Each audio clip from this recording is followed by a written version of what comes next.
Gouma Leslie, oui, merci pour ton message. Je ne sais pas s'il faut rentrer dans les détails pour les morts parce que c'est quand même très spécial, tu sais. Les gens qui travaillent là-dedans, quelquefois, on les appelle les nécrophiles. Ils aiment toucher les morts, etc. Hein. C'est très bizarre, mais ça existe. Il paraît que Karl Lagerfeld, il était nécrophile. Enfin.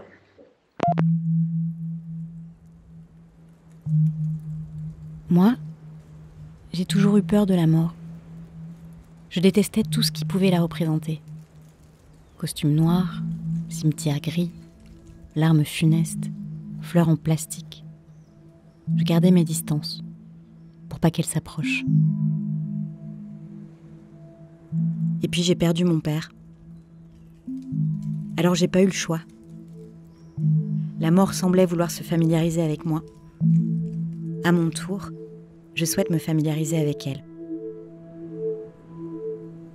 Je suis donc allée à la rencontre de ceux qui la fréquentent. Mathieu, Julien, Eddy, André. Fréquenter les morts. Drame post-mortem en 4 actes. Un documentaire de Leslie Menahem. Prologue. Testament.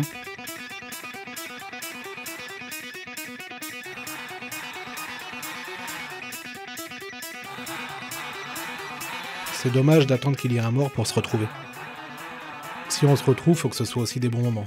Qu'il y ait plein d'anecdotes, plein de discours de proches qui puissent rappeler qui je pouvais être. Et la musique, parce que j'adore la fête. Mon entrée de la cérémonie, faudrait que ce soit AC/DC, Thunderstruck. J'adore cette musique parce que c'est beaucoup de souvenirs pour moi. Ce jour-là, oui, ça va être triste, mais il faudra aussi que ce soit une fête. J'ai réfléchi à l'épitaphe et j'en trouve absolument aucun. Tu m'aurais demandé ça il y a 10 ans, je t'aurais dit « Ah ouais, vivre vite, mourir jeune et faire un beau cadavre, tu vois, James Dean, quoi. » J'aimerais que ce soit une crémation et qu'on disperse mes cendres dans l'océan. J'aime énormément la mer, j'aime l'océan. J'aimerais me dire que après tout, je suis un petit peu mélangé à tout ça. Il y a un morceau de Jimi Hendrix où quand j'ai découvert ce morceau, il y a eu un truc qui s'est passé dans ma poitrine et c'est Little Wings.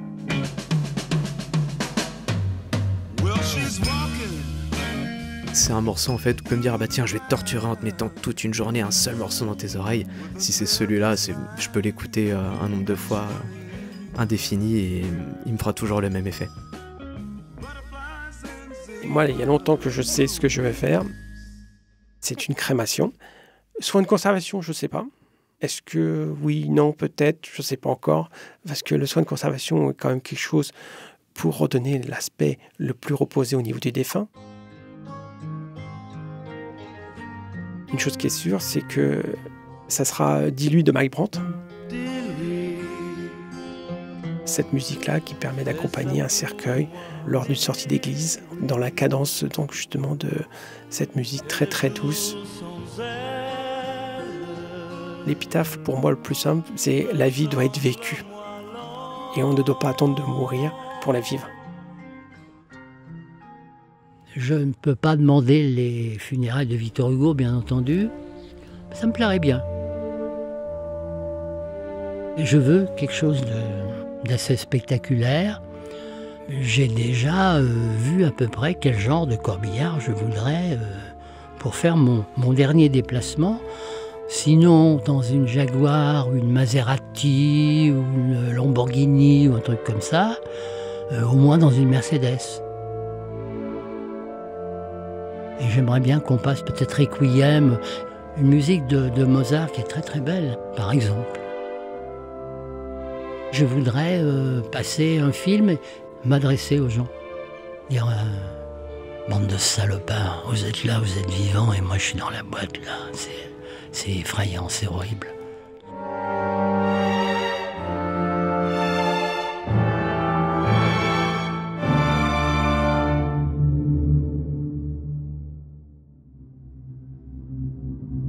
Dans la mythologie grecque, Thanatos, c'est la personnification de la mort. Dans ses représentations, il prend tour à tour l'allure d'un enfant, d'un jeune adulte, d'un vieillard ou d'un squelette. Mais au fond, à quoi ressemble-t-il vraiment ? A-t-il un visage ? Une odeur ? Un son ? Eux, ils le fréquentent un peu. Mathieu, Julien, Eddy, André. Ils s'occupent des corps, de l'organisation des obsèques, des familles, ou encore des traces que nous laisserons derrière nous.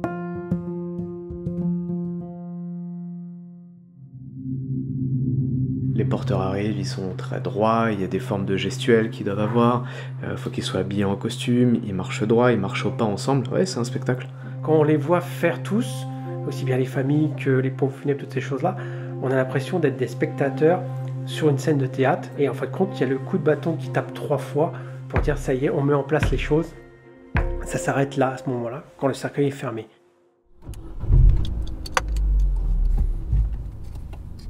Thanatos, ça pourrait être le personnage principal de la grande pièce de théâtre que représente notre vie. On dépend de lui, il nous rebute, nous inquiète, en même temps qu'il nous fascine. Pourtant, on espère qu'il s'empare de nous le plus tard possible. Acte 1. Allô ? Allô ? Et le corps mouru. Allô ? Mathieu ou la thanatopraxie. Allô, allô ? Allô Mathieu ? Oui. Ah, ça coupe. Oui, ça y est, t'es là. Bonjour, c'est Laure. Oui. Je t'appelle pour des soins pour un monsieur qui vient d'arriver chez nous. Ouais. C'est pressé ou pas ? Oui. Eh ben dimanche matin. Ok, je serais bien aimé à quelle heure ? Tu dis à Aimé que je suis là à... C'est dimanche quand même. Je suis là à 10h30. Ok. Ok. Bah merci. De rien.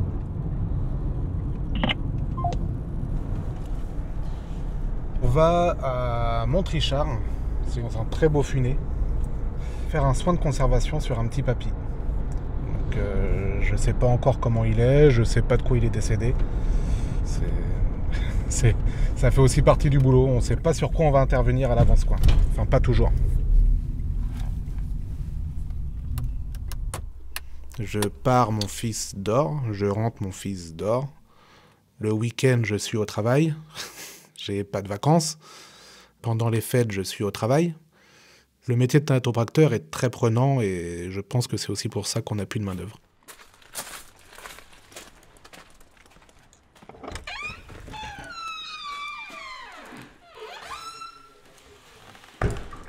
J'ai un tatouage avec une tête de mort, j'en ai même 2. Que ce soit en tatouage, en sculpture, en peinture, en tout ce qu'on veut, j'adore les têtes de mort. Peut-être aussi que c'est dû à mon métier du coup. Je dis bien peut-être, parce que je sais pas si j'aimais les têtes de mort avant ou après avoir fait ce métier, je ne sais pas. Non, t'en es capable. Tu veux un café ? Ouais, je veux bien. Fais gaffe parce que elle coule celle-là, c'est hein Nadine ? C'est celle-là qui coule. Ah, ok. Merci, vous avez plus l'habitude. Elle connaît que sa mère. Ça se trouve, il y a peut-être pas que la cafetière qui coule. Peut-être bien le monsieur en bas aussi. Non. J'ai eu peur. Elle va pas vouloir descendre. Oh non, bah quand même.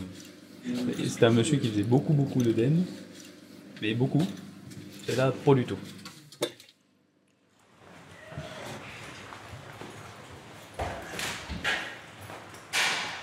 Ce qui choque le plus les proches, c'est de voir son père ou son enfant ou son mari marqué par la maladie, marqué par le décès s'il a pu être accidentel. Nous, on va effacer tout ça. Et la famille va retrouver un défunt apaisé. Ça va les aider beaucoup à avancer dans leur deuil. Et c'est important que ce soit pour de l'inhumation ou de la crémation. Ils ont besoin de ce moment de recueillement. De savoir que leur défunt part propre, part habillé, c'est important pour eux. Tu veux que je couvre le visage là ? Ah bah à la limite, ouais, on va fermer la housse, ça va un peu moins la choquer.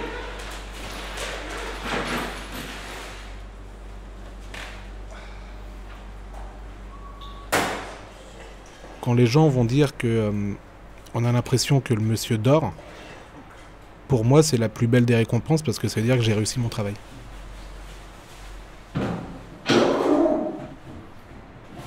Là, je prépare mon bidon d'injection. Il va y avoir la solution à base de formaldéhyde. On coupe le formol avec de l'eau. Si on est passionné, on s'implique à 100%. Et si on s'implique à 100%, on est bon dans ce qu'on fait. Et c'est important d'être bon dans ce qu'on fait. Parce qu'on est là pour soulager les gens. Donc il faut être bon. Avec l'aspiration, on va récupérer tous les liquides biologiques et aussi les gaz qui se trouvent au niveau de l'abdomen. Ça va aussi contribuer au processus de conservation. J'ai pas une carrière très longue, mais là-dessus, j'ai beaucoup mangé. D'avoir dû m'occuper d'amis, c'est compliqué. D'avoir dû m'occuper de toute une famille partie, c'est compliqué. On a des choses qui nous marquent à jamais et faut savoir les oublier. Donc par moments, elles remontent. C'est ce qui fait aussi notre humanité, c'est ce qui fait qu'on fait bien notre métier. Il faut savoir les enfouir et passer à l'intervention d'après, quoi. Le jour où ça me travaillera de trop, que je pourrai pas l'oublier, ça veut dire qu'il faudra que j'arrête mon métier. Je serai arrivé au bout. Pour le moment, ça marche encore. Bonjour, aujourd'hui c'est jour de fête, je crois. Enfin, j'ai allumé une bougie pour tous ceux qui sont partis, qu'on aime, morts ou vivants. J'espère qu'ils s'amusent là où ils sont. Voilà. Ok, ma trésor.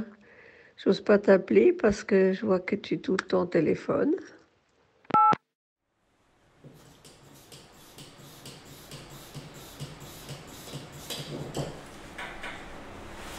Alors, on va masser le visage et les mains pour casser les caillots de sang. Comme ça, le fluide va pouvoir prendre la place du sang. Donc ça va nous permettre de récupérer la couleur. Les oreilles seront plus rouges, les joues non plus, les bouts des doigts non plus.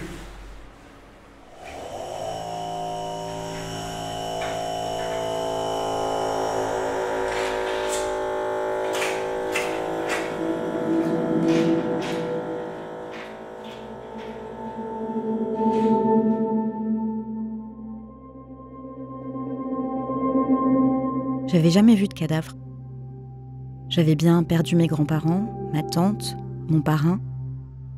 J'avais toujours trouvé le moyen d'esquiver les enterrements. Le jour de la crémation de mon père, j'avais prévenu. Je serai là, mais je ne verrai pas son corps. Je voulais garder en mémoire l'homme que j'avais connu, celui au teint soleil sombre, au sourire ravageur. Quand je suis arrivée, la porte était grande ouverte, cercueil exposé.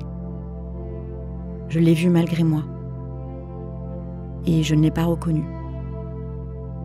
J'ai immédiatement fermé les yeux, mais l'image avait imprimé mon cerveau. C'était ineffaçable. Alors là, je vais procéder à l'habillage. Bon, il y a une petite chemise, un petit t-shirt. C'est soft. C'est encore l'été, donc c'est soft. Ce qui m'a donné envie de faire ce métier, c'est mon père. Mon père, que j'idéalise dans ce métier quand même, parce que c'est maintenant, pour les jeunes qui arrivent, ils connaissent pas. Pour les anciens, tout le monde connaissait. On a vraiment grandi dans le milieu, on baigne dedans. Ma tante faisait les toilettes, mon père est thanatopracteur, mon frère est assistant funéraire, maître de cérémonie aussi, il a un peu touché à tout, il a porté, il a fait de la marbrerie. Son boulot d'assistant funéraire, moi sa place je la veux pas. Je supporte pas les familles peinées, parce que je prends trop la peine des gens sur moi, donc ça m'irait pas. Lui, il y arrive et il a une force de caractère, je pense, ou en tout cas une force mentale largement au-dessus de la mienne. Donc je préfère me planquer dans mon labo et monter dans ma voiture. Et ma place me convient très bien.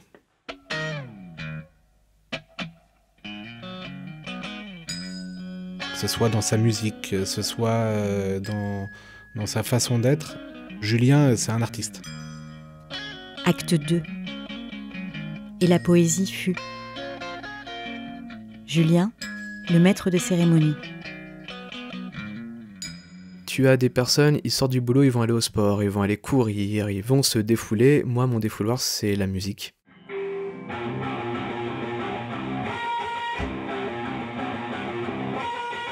J'ai toujours eu besoin, c'est un besoin presque vital, de faire de la musique en groupe au moins une fois par semaine. Ça gueule un petit peu. C'est violent. Est-ce que dedans, j'y mets mon travail ? Il y a forcément des choses dans l'écriture qui viennent t'influencer, c'est sûr.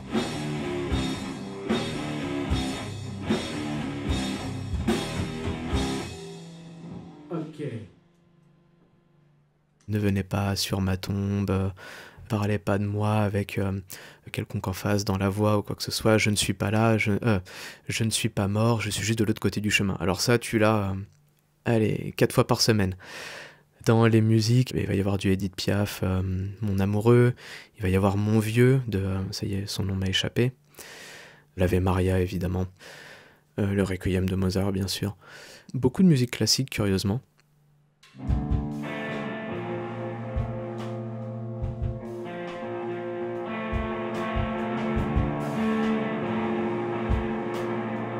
T'en as qui vont se dire, ah bah c'est des obsèques, il faut qu'on mette des musiques tristes, ou j'ai une vision plutôt ouverte où faut que ça ressemble à la personne qu'on est en train d'enterrer. Puis on a, j'ai déjà passé du très bon rock, que ce soit au cimetière ou à l'église. Il y en a qui vont croire original de mettre au crématorium Allumer le feu de Johnny Hallyday. Je pense que si tu me poses la question à un maître de cérémonie du crématorium, ils l'ont à peu près toutes les semaines.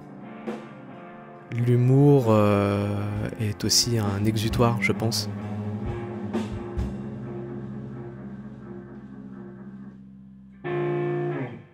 J'ai un papa qui est thanatopracteur.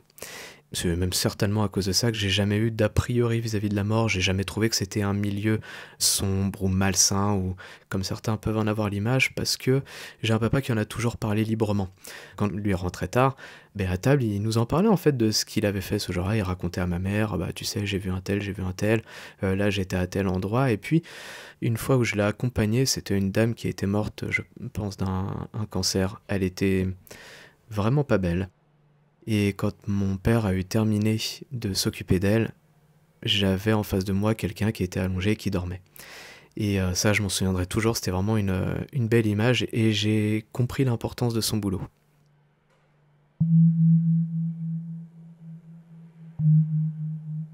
Moi aussi. En passant cette première journée à Blois avec Mathieu, en assistant longuement à la préparation du corps, en voyant le visage reposé du monsieur après ses soins, j'avais compris l'importance de son boulot. C'était le premier mort que je revoyais depuis mon père. Un poème que je trouve très beau, c'est de Marguerite Yourcenar. Je crois qu'elle l'avait écrit suite au décès d'un de ses autres amis poètes. Ça s'appelle « Vous ne saurez jamais ». Vous ne saurez jamais que j'emporte votre âme, comme une lampe d'or qui m'éclaire en marchant, qu'un peu de votre voix a passé dans mon chant, d'où flambeau vos rayons, d'où brasier votre flamme, m'instruisent des sentiers que vous avez suivis. Et vous vivez un peu, puisque je vous survis. J'ai vu un très beau film avec Tom Hawk, un film américain, mais les noms du film m'échappent, où un homme a perdu sa bien-aimée et elle est enterrée dans le jardin. Et donc, souvent, avec son petit garçon, ils vont là, sous un arbre. Oui, ils mettent des fleurs. C'est magnifique, cette tombe sous un arbre. Oui, c'est là que j'ai envie d'être, moi aussi, sous un arbre, avec papa, je pense. Voilà, donc je te dirai.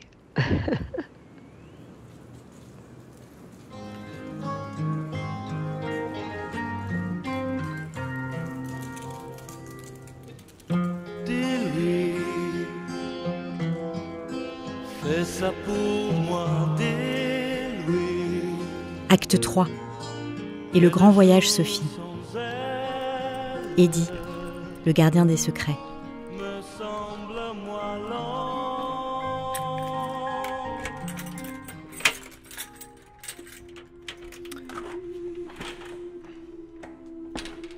Mon déclic que j'ai eu quand j'étais encore au collège, en fin de compte, j'ai perdu ma grand-mère. J'ai voulu aller la voir, à tout prix. Mais la préparation était indigne de ce que j'aurais pu attendre. C'est-à-dire que le visage n'était pas spécialement bien préparé, on ne retrouvait pas ses traits. Pour moi, c'était très difficile de me dire « c'est ma grand-mère ». Donc moi, en fin de compte, aujourd'hui, c'est la première chose que j'essaye d'apprendre à mes agents. Il faut se mettre en position de la famille. Il ne faut pas que les vêtements soient fripés. Il faut que les hommes qui portent les costumes, la cravate soient bien alignés avec les boutons de la veste, que le nœud de cravate soit fait correctement, que surtout au niveau du visage, on peut mettre un petit sourire au niveau des personnes défuntes. Ça peut les accompagner à se dire « elle est partie, elle était joyeuse » ou « il était joyeux ». Il faut qu'on prenne le temps. Et ce métier-là, si on ne prend pas le temps, c'est pas possible.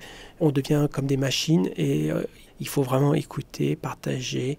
Quand la famille nous ouvre le livre familial, se dire, en fin de compte, voilà, on a partagé avec le monsieur de la chambre mortuaire et donc partant de là, il va peut-être faire autrement pour préparer le corps. Il y a tout un protocole qui est fait selon les préparations de corps. Donc il faut savoir que certains pays d'Afrique où est-ce que les hommes sont en tenue de costume de mariée, on a souvent pour les femmes des robes de mariée qu'il faut enfiler, qui est très compliqué à mettre, mais qu'on y arrive. Et moi je propose souvent à ce que les familles nous ramènent un parfum que la personne aimait bien. Parce que quand ils vont venir rentrer dans la salle, il y a tous les sens qui vont être en action. Souvent les gens sont dans l'imaginatif que la mort a une odeur. Et donc là, on casse ce tabou-là.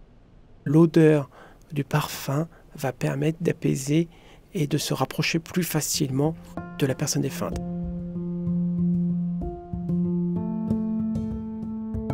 Je saurais plus dire comment mon père était habillé. Je saurais plus dire si on lui avait mis son parfum. Je me souviens juste que je lui avais écrit une lettre que je voulais qu'il emporte avec lui. C'est mon frère qui l'avait glissée dans son cercueil. Parce que moi, je voulais pas m'approcher. Cette lettre, comme un objet magique, devait nous lier pour l'éternité.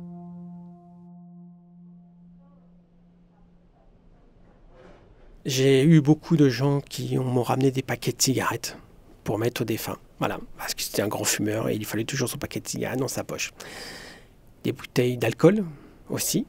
Alors les bouteilles d'alcool, c'est toujours difficile parce que pour les crémations, c'est pas bon. Et puis, on a aussi les choses un petit peu confidentielles.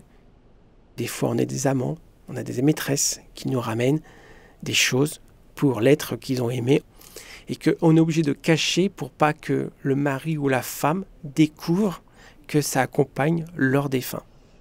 On est un petit peu là pour écouter, on n'est pas là pour juger. Il y a tellement de choses tellement bizarres. J'ai ramené les vêtements d'un défunt et en fin de compte, le défunt aimait porter des strings. C'est pas le genre de truc qu'on trouve souvent chez les hommes. On met souvent des caleçons, des slips, mais là, des strings, non, en fin de compte, la famille nous avait dit non, il aimait porter les strings. Même le jour de son accompagnement au niveau du deuil, qu'il parte avec son string qui était quand même essentiel.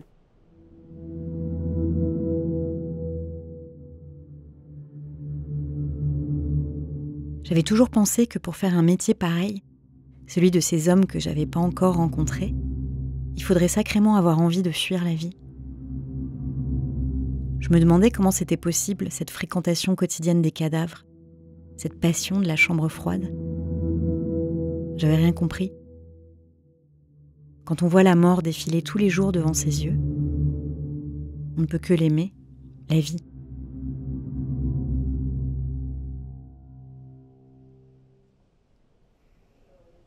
Ce métier-là, en fin de compte, nous ont tout de suite appris, moi et mes collègues, à faire les choses et à croquer de la vie. On ne sait pas si demain on sera encore là, on ne sait pas si demain il y a une deuxième vie, il faut vivre sa vie pleinement. J'ai fait du parapente là, j'ai fait le saut le plus haut d'Europe, saut à l'élastique, 120 mètres. J'aime la moto, donc on fait un peu d'excès en moto, on volait plus vite que certaines personnes. Beaucoup de gens se disent « quand je serai en retraite, je ferai ça, je ferai ça ». Moi, je ne suis pas dans ce système-là. Et on n'attend pas qu'il y ait une date précise, retraite ou vacances, voilà. Il faut qu'on fasse les choses. Coucou Mamoun, j'espère que tu vas bien. Bon je voulais te passer le bonjour parce que là je suis au Père-Lachaise. J'y suis retournée parce que je dois aller interroger des personnes qui travaillent aux pompes funèbres à côté. Et du coup pour moi c'était l'occasion d'y retourner. Je pense que la dernière fois que j'y étais c'était il y a plus d'une quinzaine d'années avec toi.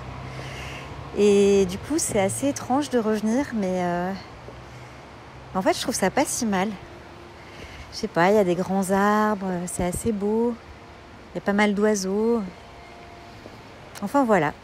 Et je te propose qu'on se rappelle plus tard. Bisous. Ouais, moi j'aime pas ce cimetière, j'aime pas. Malgré qu'il est très célèbre, il y a des gens très célèbres, etc. J'aime pas, je préfère être dans la nature, voilà. Ok ma Trésor, je te fais un gros bisou. Au revoir Trésor.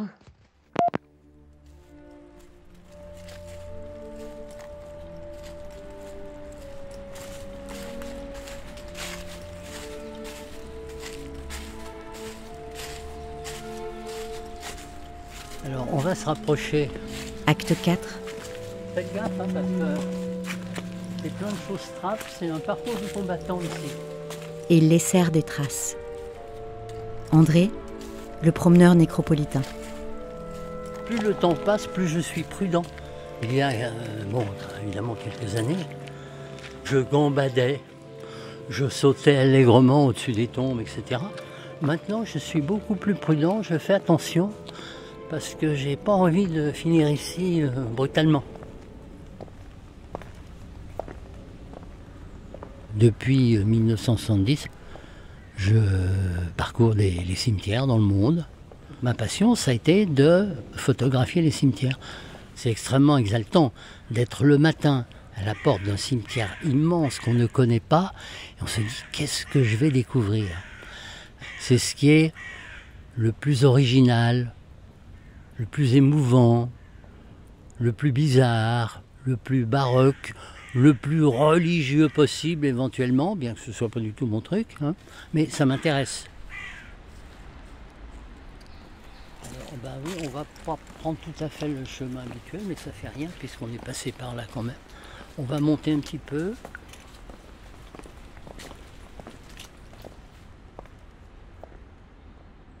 J'ai été amené à penser à mon propre monument funéraire. J'ai choisi parmi les quelques chapelles qu'on m'a proposées. Il y a une espèce d'autel, alors c'est un autel complètement laïque, hein, 2 petits cercueils qui correspondent aux 2 personnes qui sont à l'intérieur, c'est-à-dire ma femme et moi, et puis un livre qui est posé à l'horizontale et qui sert de support à cet appareil photo qui est donc en granit noir. Si j'ai fait une chapelle, c'est pour continuer à être là après mon départ. C'est-à-dire que je vais tout à fait à l'encontre, par exemple, de ce que Victor Hugo avait écrit. Dieu sait si j'admire Victor Hugo. Qu'est-ce que c'est que ces familles qui se font construire des monuments extraordinaires, mais quelle vanité, quelle gloriole, enfin c'est insupportable.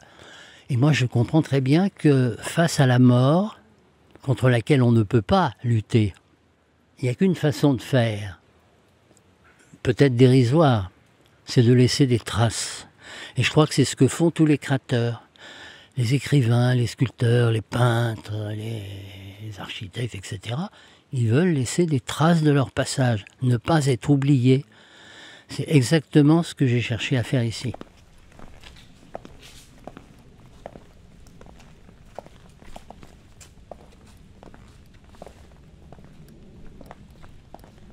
Je voulais me familiariser avec la mort.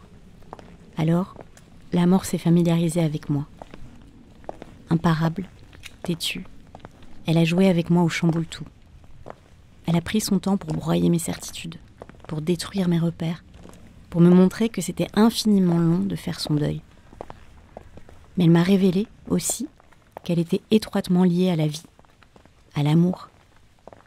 On se rend compte, parfois trop tard, de ce qui compte vraiment, morts ou vivants, quand ils partent. Le corps de mon père a disparu dans les flammes. Certains souhaitent que leur corps soit brûlé, d'autres préfèrent aller sous terre. Quelle que soit la formule, notre enveloppe corporelle n'est plus.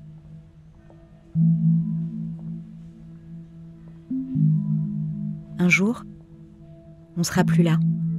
Et tout ce qui nous constituait, cheveux, odeurs, peau, larmes, sang, poils, yeux, dents, ne seront plus. Nos bouches, nos langues n'articuleront plus de mots. Nos cordes vocales ne vibreront plus. Il n'y aura plus nos voix, nos rires, nos postillons, notre sueur, la vibration laissée par nos pas. Le sang n'irriguera plus nos cœurs. L'oxygène ne rentrera plus dans nos poumons et tout ce qui constituait nos petites personnes sera réduit en cendres, sera réduit à quelques grains de poussière. Mais c'est certain, nous laisserons des traces. Et puis peut-être que notre âme vagabondera. Peut-être que tout recommencera. Thanatos veillera, entre ombre et lumière, grand héros de la pièce de théâtre que constitue notre vie. Rideau. Oui, il paraît que, voilà, pour beaucoup de gens qui décèdent, Épilogue. paraît-il, il y a une petite lumière blanche et que, Post-mortem. paraît-il, on est bien. Et souvent, la mort peut être une délivrance et une douceur. Donc, il ne faut pas avoir peur de mourir finalement. Où est-ce qu'on va quand on est mort? Ça, je voudrais bien le savoir. J'espère qu'on ne reste pas à côté des gens qu'on aime, parce que ça doit être très perturbant. Je vais m'éteindre, mais je vais rester dans un espèce de brouillard perpétuel ou un rêve perpétuel dans lequel je vais continuer de cogiter. Je n'arrive pas à me dire que je vais m'arrêter de penser. C'est impossible. J'espère qu'il y a autre chose après. Est-ce qu'il y a une réincarnation? Ça serait formidable. Est-ce qu'on fait comme les chats qui ont plusieurs vies et qu'on améliore nos vies au fur et à mesure qu'on revient à la naissance? Non, moi j'ai plutôt envie de croire que tu vas dans un endroit où il n'y a pas forcément de couleur, que tu es un peu, tu vois, comme dans l'espace, un noir permanent, mais que tu continues de cogiter.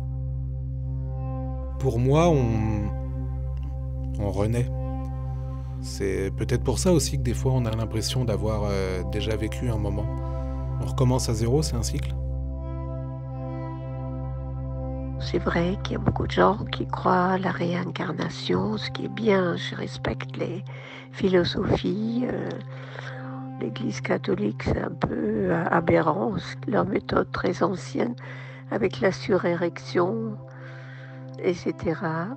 Mais par moments, franchement, je pense que oui, les corps, ils en vont, mais quelquefois, c'est l'âme et l'esprit qui restent. Je crois en ça, parce que vraiment, par moments, je sens vraiment la présence de papa quand on était assis en Italie, ou même toute seule. Je sens que vraiment qu'il s'invite. Et d'autres êtres qu'on a aimés, je pense qu'ils sont là quelquefois, qui veillent sur nous. Voilà, un trésor. On pourrait parler, oui, des heures de ça, mais Arte Radio. Je ne me suis pas trop penchée sur la question, en fait.